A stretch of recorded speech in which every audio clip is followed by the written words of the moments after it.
우리가 예수 그리스도를 믿게 된 것은 성령의 역사입니다. 구원받은 날이죠. 축복된 날, 복된 날. 여러분 지금 잠깐 일순간 내가 처음 주를 믿게 된 날로 가보시죠. 그 날이 언제냐면요, 성령께서 역사하신 날입니다. 그래서 우리가 예수 믿게 되고 구원받은 날입니다. 우리는 다시 살아난 날이죠. 그래서 사실은 예수 믿은 날을 우리 생일날로 정하는 게 사실 더 맞다 싶어집니다. 오늘 저녁에는 제자들과 함께 모였던 사람들에게 성령 충만의 역사가 일어난 장소, 오순절, 그때로 한번 가보십시다. 그때 무슨 일이 있었고 그날 저녁이겠죠. 그 저녁에 어떤 일이 있었는가. 그러면서 우리의 것으로 삼으면 되겠죠. 자, 오순절 그날, 성령 충만의 역사가 일어난 날, 그날 어떤 일이 있었느냐. 오순절 그 장소에 기다리던 사람들 다 같이 한 곳에 모여 있더니, 성경은 지금 그렇게 얘기를 합니다. 유다인들은요, 구약 성경에 메시아가 오신다는 예언을 알고 있습니다. 이미 알고 있었습니다. 그런데 약속대로 메시아가 왔는데 너무 볼품없이 왔잖아요. 그죠? 그러니까 기다림의 생각이 달랐던 거죠. 메시아가 오시면 메시아 같은, 그죠? 우리가 생각하는 그런 위험이 있는 모습으로 올 줄 알았는데 그게 아니었기 때문에 뭐예요? 알고 있었지만 영접한 사람은 몇 명 없었다. 그지요? 거기 가서 예배한 사람도 몇 명 없었고. 자, 주님께서 부활 승천하시면서 보혜사 성령님도 약속하신 거잖아요. 몇 날이 못 돼요. 그런데 믿음으로 기다리는 사람은 지금까지는, 지금 이 말씀을 하고 있는 지금까지는 몇 명이요? 한 120명 정도, 요 정도 불과한 거죠. 요 사람들이 모였어요.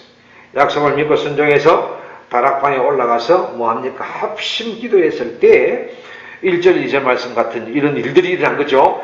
약속하신 성령이 임했습니다. 그러면 한번 생각해 볼까요?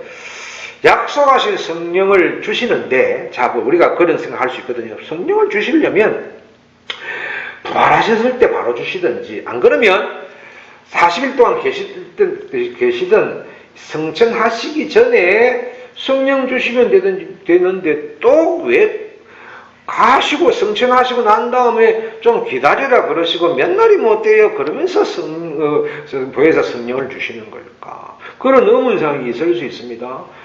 풀어드릴게요. 풀어드리는 게 아니고 그겁니다. 뭐냐? 훈련입니다. 훈련. 무슨 훈련이냐면 한번 보세요. 다 같이 모여 한 곳에 있더니, 자, 여기에 다 같이 할 때 다는 누구예요? 부활하시고 40일이 지나는 동안 믿고 순종하고 인내하고 기다리는 사람들 다 같이 모였더니, 그런 얘기잖아요.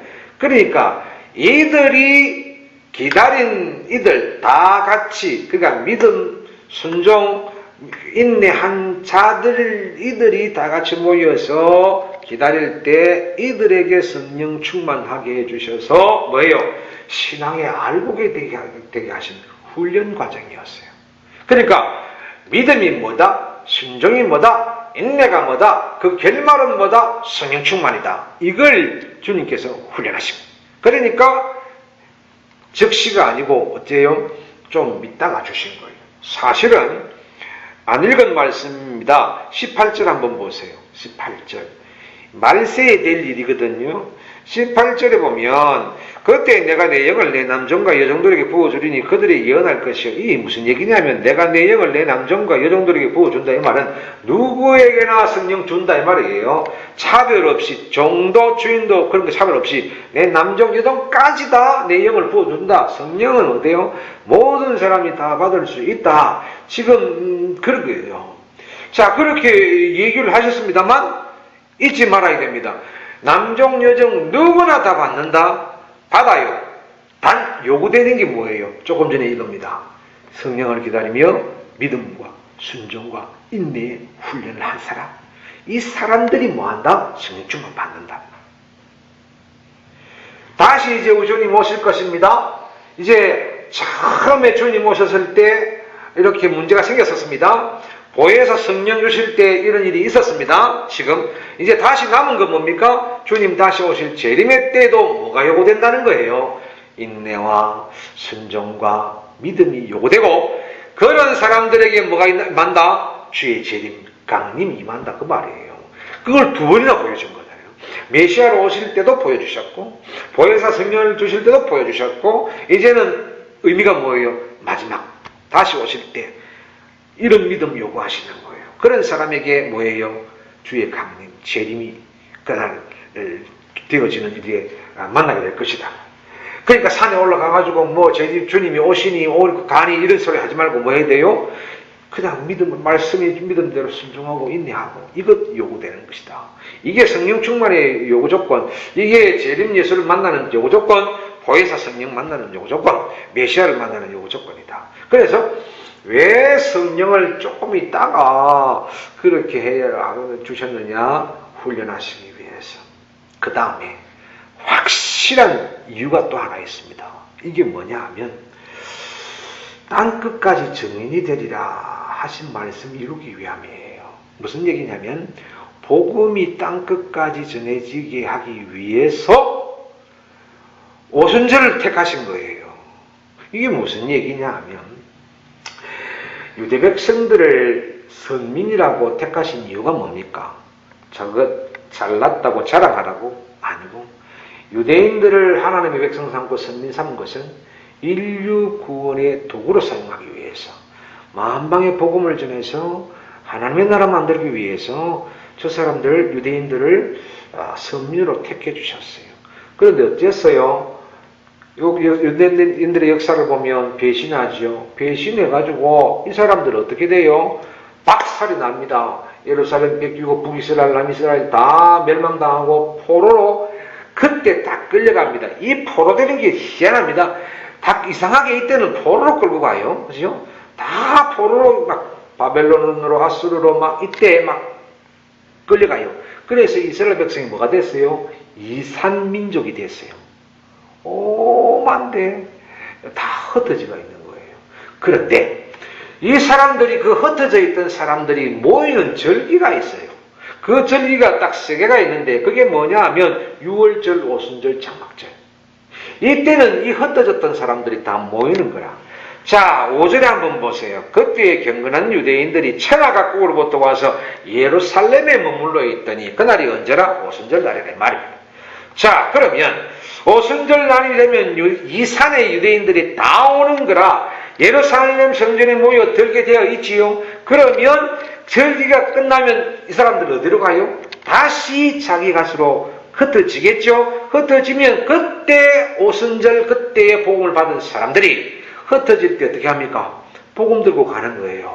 그래서 오순절 성령 임한 이유가 그 이유예요.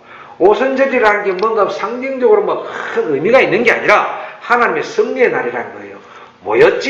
모였으니 모여서 이때 복음을 터뜨려야 된다. 성령 충만의 역사를. 그래가지고 딱 끝나니까 이 사람들이 자동적으로 가는 거예요. 그래서 다 흩어지고. 그래서 복음이 땅끝까지 전파되게 하기 위하신 하나님의 계획. 조금 더 우리가 깊이 거룩하게 얘기를 하잖아요. 그걸 섭리 이렇게 하는 거예요.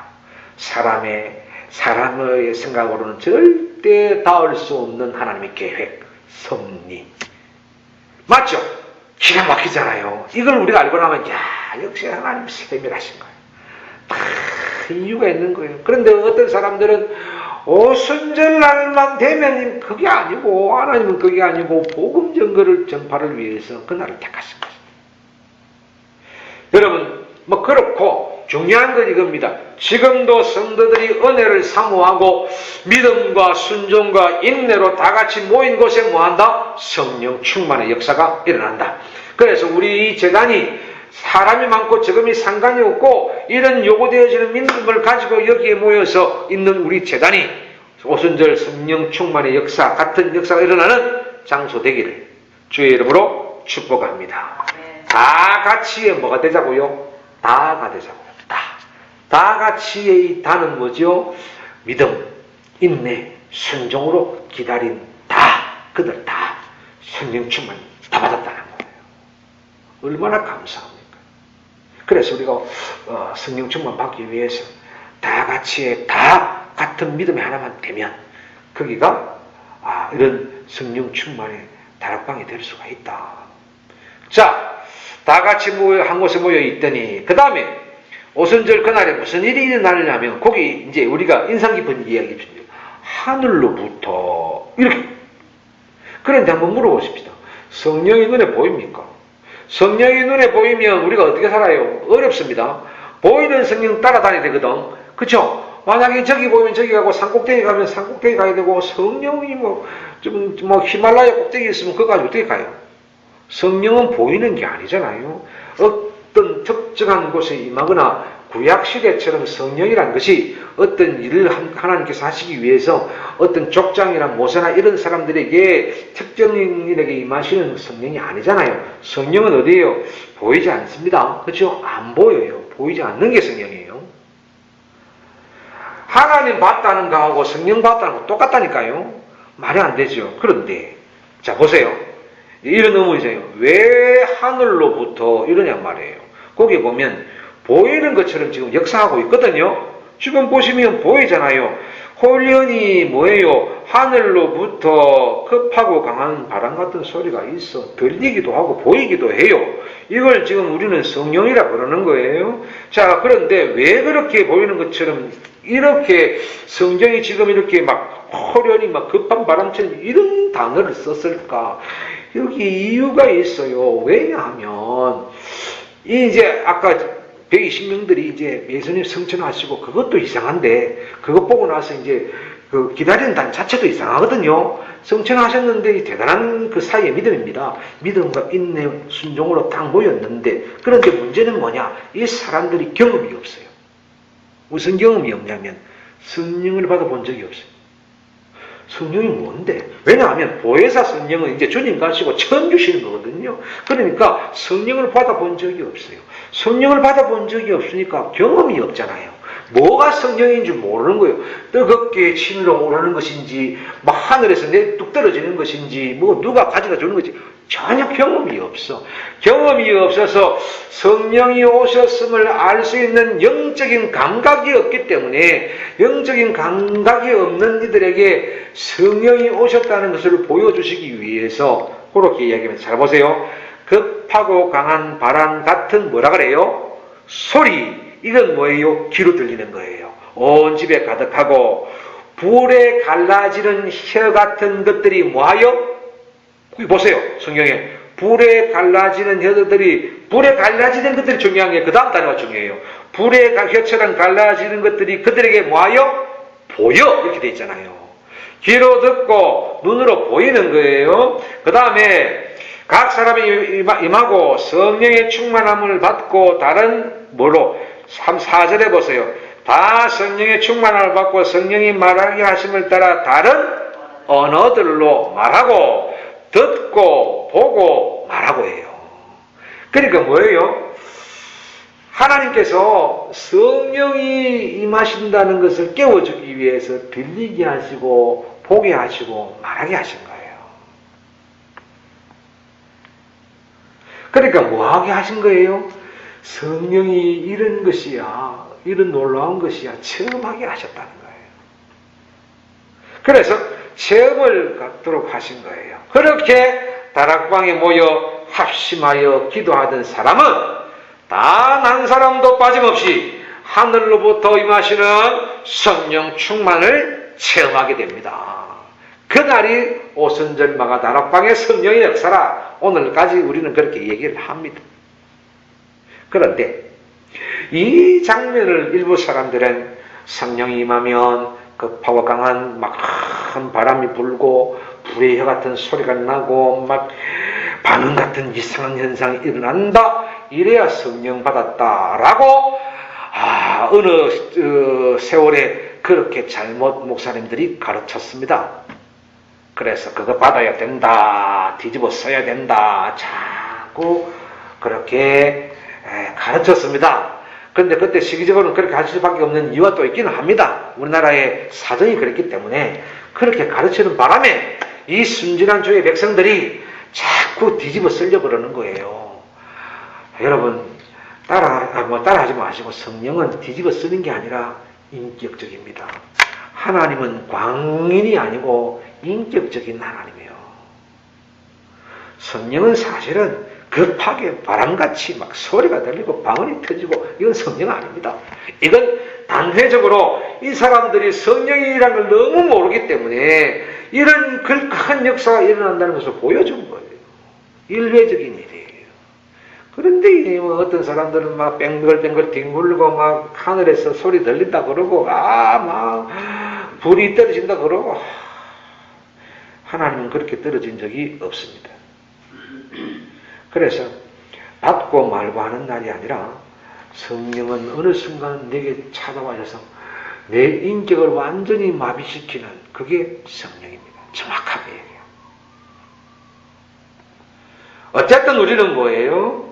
하늘로부터요 임하는 그 놀라운 현상을 다 같이 모여서 함께 모여서 합심 기도하다가 거기에서 그 사람들은 다 이런 뜨거운 성령 충만의 역사를 체험했다. 오늘 저와 여러분이 이런 마음으로 모여있는 이곳에서 우리가 하나님 말씀 받고 하나님 생각하고 예배할 때마다 이런 성령 충만 힘을 얻으시기를 주의 이름으로 축복합니다. 예배하다가 힘이 난다. 예배하다가 마음의 질병이 아픔이 물러갔다. 이걸 보여주는 게 성령 충만이에요. 이상한 짓 하는 게 아니라, 그죠? 근심이 있으나 이길 능력을 얻었다. 이게 성령 충만이에요. 아주 인격적인 질서정연한 계획적이면서 아름다운 성령 충만의 역사 우리 하사랑재단 다 받아야 됩니다. 그 다음 세 번째 6절에 보시면 이렇게 되어 있습니다. 이 소리가 남에 큰 무리가 모여 그래요. 하나님의 세밀한 계획 속에 오순절 성령 강림 사건은 그저 120명으로만 끝났느냐? 그날 밤에 그게 아니었어요. 거기 6절에 그 말이에요. 그때 5절에 시작해서 이 소리가 남에 아까 제가 얘기했죠.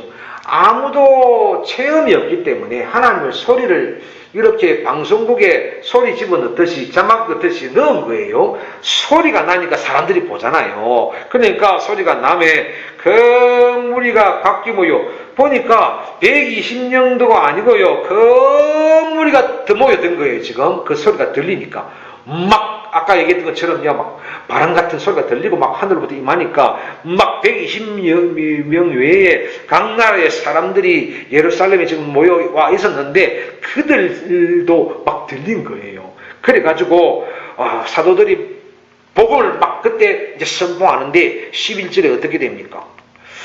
그레데인과 아라비아인들이라 우리가 다 우리의 각언으로 하나님의 큰 일을 말함을 듣는도다. 이게 무슨 얘기냐면 아주 쉽게 할게요. 저와 여러분이 진짜 저 외국에 갔어요.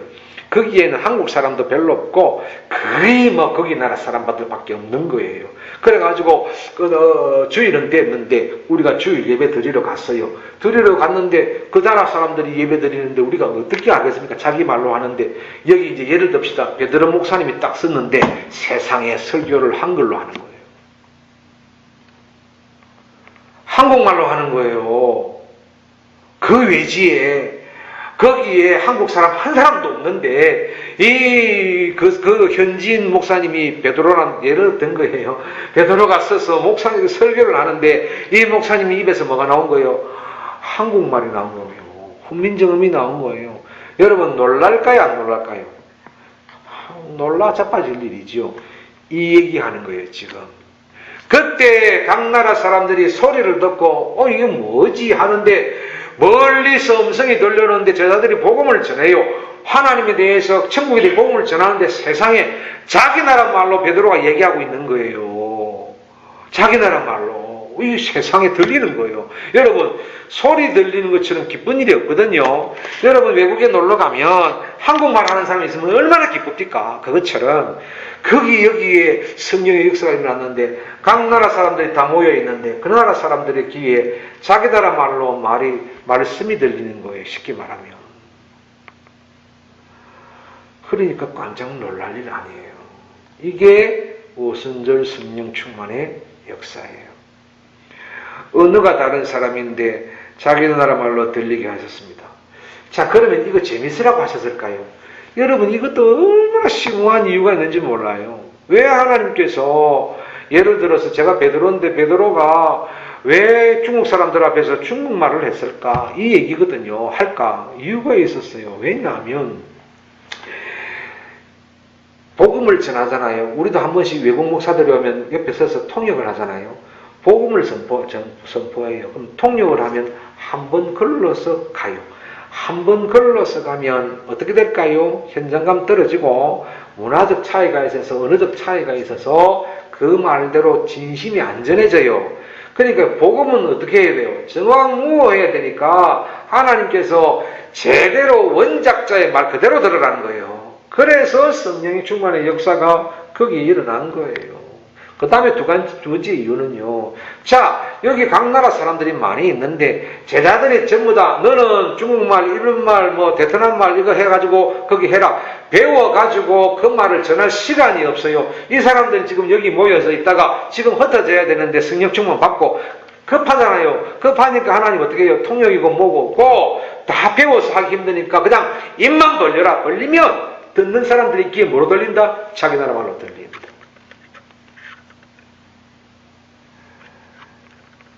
그래, 왜요? 땅 끝까지 복음 전파할 기회, 마지막 기회, 여기서 잡아야 되기 때문에.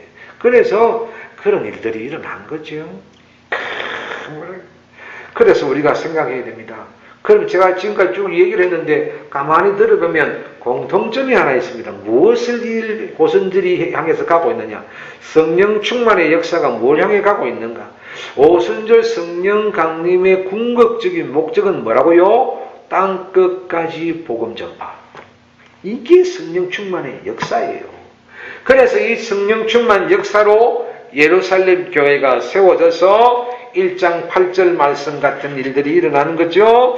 오직 성령이 너희에게 마시면 너희가 권능을 받고 이 일이 이제 일어난 거예요. 너희가 이제 1장 8절은 예언이거든요. 너희가 성령 받으면 너희가 권능 받고 이 권능이에요. 이 권능 예루살렘과 온 유대와 사마리아 땅 끝까지 이르러 내 정이 되리라 이거예요. 이런 일이 일어나리라. 이게 1장 8절이 지금 2장에서 오순절날 일어나는 거죠. 그대로.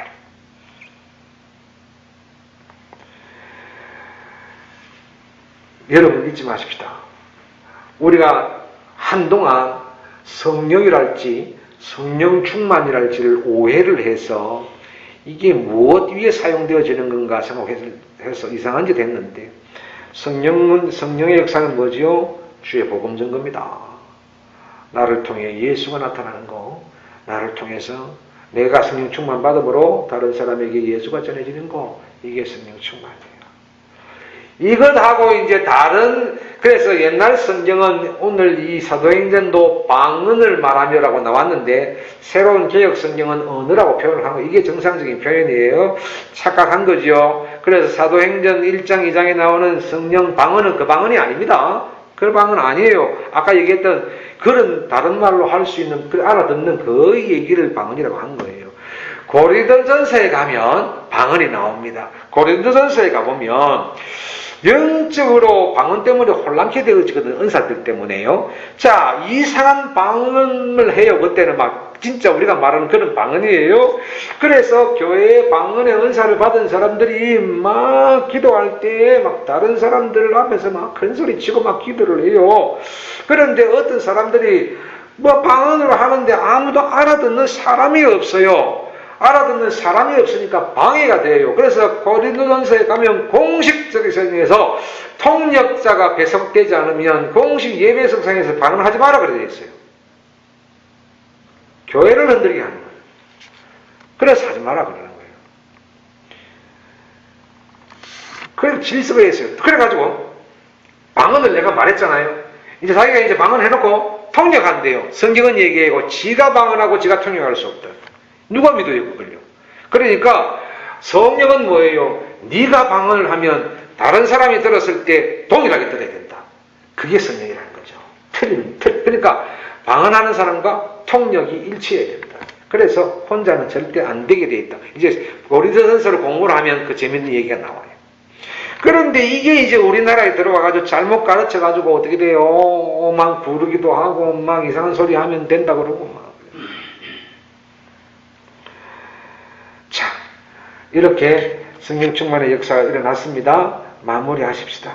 이렇게 말세에 만민에게 부여주리라 하신 말씀, 믿음을 준비하고 인내하고 순종했던 사람들 다 모인 그들에게는 체험했습니다. 우리는 이거 하면 됩니다. 성령 충만 체험하면 됩니다. 기도했던 120명 포함해서 모두 다 성령 충만을 받고 나와서 넘쳐서 수많은 거기에 나와 있는 아까 10절 11절에 나오는 이 사람 저 사람 이 나라 저 사람들 모두가 다 막 성령 막 충만 받고 막 그래가지고 이러면 할렐루야잖아요. 그런데 그 다음이 중요합니다. 우리가 이 자리에서 같이 예배하고 기도하고 섬기고 순종하고 그러면 성령 충만 받아야 되잖아요. 이미 메시아가 오셨고 성령이 임하셨음에도 여전히 구습에 빠져 있고 머물면서 그것이 경건한 신앙의 사람인 것처럼 착각하고 있는 다수의 무리들도 거기 있었다. 이 말이에요. 무슨 얘기냐면 성령 강림을 봐요. 아까 제가 얘기했잖아요. 하늘로부터 막 이런 현상이 일어나고 막 사람들이 막 놀라가지고 성령 충만 역사가 일어나요. 곁에서 사람들이 봐요. 우와, 이게 세상에 무슨 일이냐. 자, 그랬는데도 13절 한번 보세요. 그랬는데도 그럼에도 불구하고 13절 여기까지 봐야 됩니다. 13절 시작. 또 어떤 이들은 조롱하여 이르되 그들이 세술에 취하였다 하더래. 성령 충만 다 받는 건 맞습니까? 아니라는 겁니다. 다 깨달아지는 게 아니라는 겁니다. 오순절 약속을 기다리며 다 같이 합심 기도했던 다락방에 성령이 임했습니다. 그러면 한번 보세요. 오늘 다락방처럼 하사랑 다락방이라는 이곳에 교회가 은혜를 사모하며 우리가 지금 함께 섬기며 다 같이 예배하며 기도하며 부르짖고 그런 장소이면 여러분 오순절 마가 다락방에 성령 받을 만한 기절호의 장소인 것처럼 오늘 우리 하사랑 다락방은 성령 받을 절호의 장소인 건 맞잖아요. 그죠? 다 같이 했지요. 믿음 하나 되었지요. 성령이 오순절날 임한 역사 준비된 상태는 딱 똑같단 말이에요. 그러니까 이제 우리는 뭐예요? 전혀 합심하여 기도하고 한 길만 가면 성령 충만 받아요. 절호의 장소예요. 그런데 은혜 받지 못하는 성령 받지 못하는 교인들이 있습니다. 옆에 다 같이 뜨겁게 찬송하고 부르짖어 기도하는데도 불구하고 사탄이 그를 홀려 막아 그리하지 못하는 사람들이 있습니다. 남의 교회에 이익이었으면 좋겠습니다. 그렇게 뜨겁지 못하고 신앙생활이 미지근하니 믿음의 세계로 쑥 들어오지 못하는 거죠. 안타깝습니다. 그래서 그 해결책은 뭐냐면요. 그 가정을, 그 사람을 붙들고 있는 악령 제거하고 성령이여 강림하여 주세요. 그것밖에 없습니다. 성령 충만 받지 않으면 예배도 기도도 모두 다 마귀 좋아하는 일이 되는 겁니다. 제가 그랬죠. 남의 교회에 여기였으면 좋겠다라는 말 잘 파악하시고 오순절 성령 충만의 역사 다 같이 우리 다가 되었어. 우리 교회 모두 다 성령 충만 받고 깨닫지 못하는 자들도 있어요. 아버지 불쌍합니다. 그들도 성령 임하여 주옵소서.